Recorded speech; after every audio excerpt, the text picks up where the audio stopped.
हाँ, मोदी जी कह रहे हैं आत्मनिर्भर बना दिया यूथ को। तो सर आत्मनिर्भर होकर हम क्या करें, पकौड़े बेचें? पूछिए मोदी जी से, कंपटीशन तो उसमें भी है। हमारे कॉलेज की फीस लौटा दें जो हमारे फादर ने भरी है, हम अपने फादर को दे देंगे, जाके पकौड़े बेचने लगेंगे। पकौड़े बेचने में क्या इन्वेस्टमेंट है, कहीं लगा लेंगे, हमारे कॉलेज की फीस लौटा दें। फॉर्म भर जाता है, डेट आ जाती है, उसके बाद पेपर लीक हो जाता है, तो उसमें किसकी गलती है? कोई पेपर नहीं, आरओ का पेपर लीक आयोग ने मान्य नहीं किया। पुलिस का पेपर अभी हुआ है 17-18 में, वो भी लीक हुआ, मान्य नहीं किया आयोग ने। कह रहा प्रूफ करो। अगर हमें पकौड़े बेचने होते तो हमारे पिता अपना खून पसीना करके हमें पढ़ाई ना करवाते, पकौड़ा बनवाना सिखाते। पकौड़ा बनवाना सिखाते, बचपन से अम्मी ठेला लगा लेते। जो बीजेपी वाले थे वही उन्हीं के लोग कहते थे कि जिस देश का रुपया गिरता है उस देश की प्रधानमंत्री गरिमा गिरती है, तो अब रुपया क्यों गिर रहा है? मतलब क्या ये कहना चाह रहे हैं मोदी जी की डिग्री की कोई वैल्यू नहीं है, पढ़ाई की, एजुकेशन की कोई वैल्यू नहीं है? हमने भी बचपन से सपना देखा हमें डॉक्टर बनना है, हमें हाई पोस्ट पे जाना है, बट वो चीज़ें हो नहीं रही है ना सर ग्राउंड लेवल पे। अब फॉर एग्जांपल मुझे बिजनेसमैन बनना है, ट्रांसपोर्ट का व्यापार शुरू करना है, सर जीएसटी आ गया, इतने सारे एक्ट आ गए हैं, डीजल का रेट बढ़ गया है, लेकिन भाड़ा वही का वही है। किसान को भगवान माना जाता है हमारे देश में, हमारा किसान सड़क पे क्यों पड़ा हुआ है? हमारे किसान के ऊपर गाड़ियाँ क्यों चढ़ाई जा रही हैं? हमारे किसान की बात क्यों सुनी नहीं जा रही है? हमारे किसान के ऊपर क्यों पानी की मशीनें चलाई जा रही हैं? आप सबको हटा दो, किसान की बात सुन लो ना आप। किसान क्यों परेशान है? क्यों परेशान? किसान क्यों परेशान है? सबका माइंड डाइवर्ट हो जाए हिंदू मुस्लिम करके, बस उसको मेन वहीं पे ला के कर देना, उसका सबका माइंड डाइवर्ट हो जाता है। उसके अलावा पब्लिक सोच ही नहीं पाती, उसके आगे नहीं बढ़ पाती है। अगर आप देखेंगे 2014 से पहले 400 रुपये में गैस सिलेंडर था, अब इस समय 1100 रुपये में। सब्सिडी भी आती, तब सब्सिडी भी बंद कर दी। डीजल की बात करें, पेट्रोल की बात करें, उस समय 60 रुपये में था, 70 रुपये में पेट्रोल था, इस समय 100 पार है। ठीक है, सीएनजी की बात करें, सीएनजी भी पहले 60 रुपये में थी, इस समय 90 प्लस में है। ठीक है, अगर आप देखेंगे सबसे बड़ी चीज़ क्या है कि जो बीजेपी वाले थे वही उन्हीं के लोग कहते थे कि जिस देश का रुपया गिरता है उस देश की प्रधानमंत्री गरिमा गिरती है, तो अब रुपया क्यों गिर रहा है?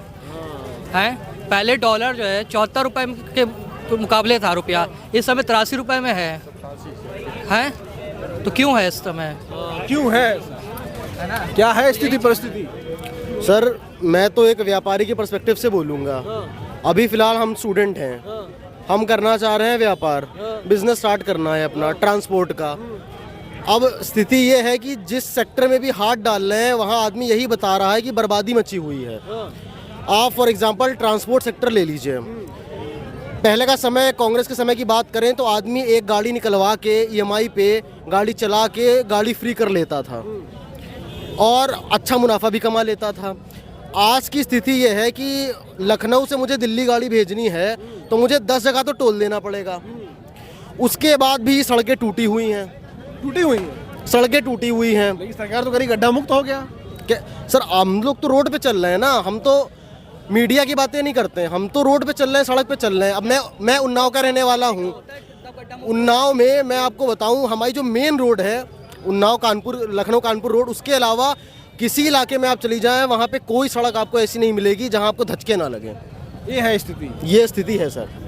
अभी फ़िलहाल मैं ट्रांसपोर्ट की बात कर रहा हूँ सर। हो क्या रहा है ना कि बहुत मुश्किल हो रही है कुछ भी। अब जैसे हम स्टूडेंट हैं, हमें अपना करियर बनाना है, मोदी जी ने तो बोल दिया व्यापार करो। अब हर कोई पकौड़े नहीं बेचेगा ना सर। हमारे पिता ने, हमारे फादर ने 15-20 लाख रुपए हमारे कॉलेज पे लगाए, उसके बाद क्या हम पकौड़े बेचने लगे सड़क पे?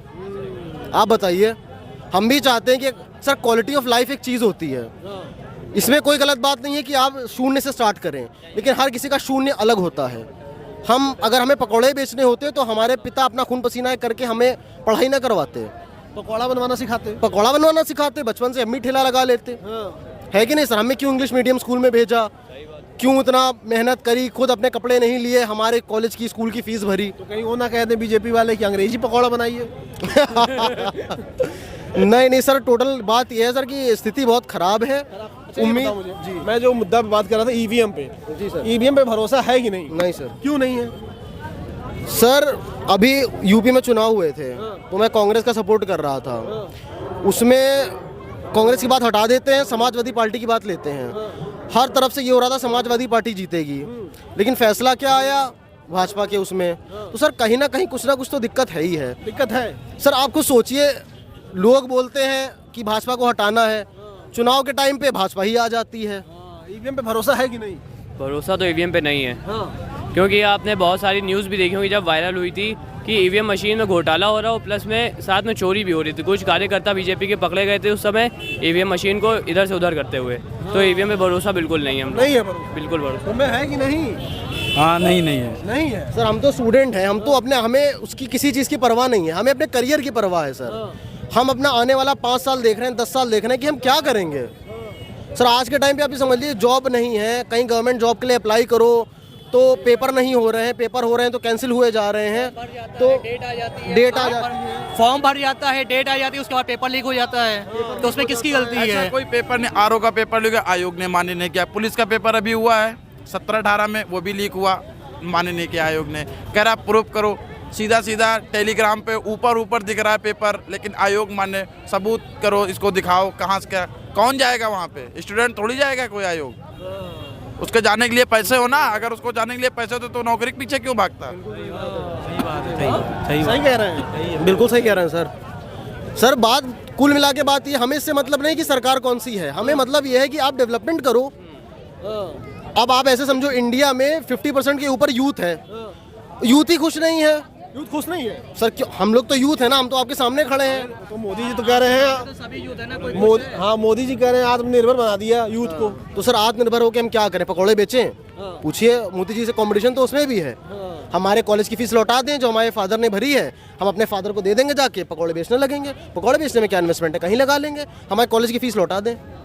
मतलब क्या ये कहना चाह रहे हैं मोदी जी की डिग्री की कोई वैल्यू नहीं है, पढ़ाई की, एजुकेशन की कोई वैल्यू नहीं है?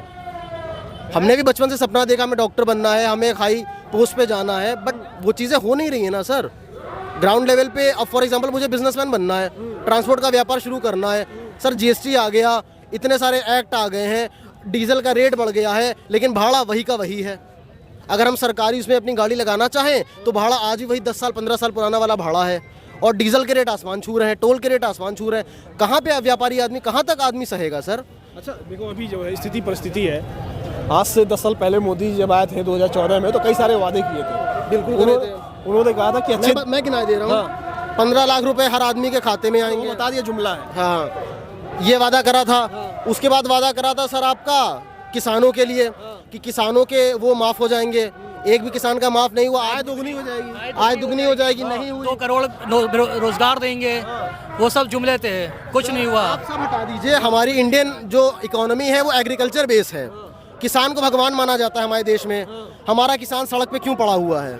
हमारे किसान के ऊपर गाड़ियाँ क्यों चढ़ाई जा रही हैं? हमारे किसान की बात क्यों सुनी नहीं जा रही है? हमारे किसान के ऊपर क्यों पानी की मशीनें चलाई जा रही हैं?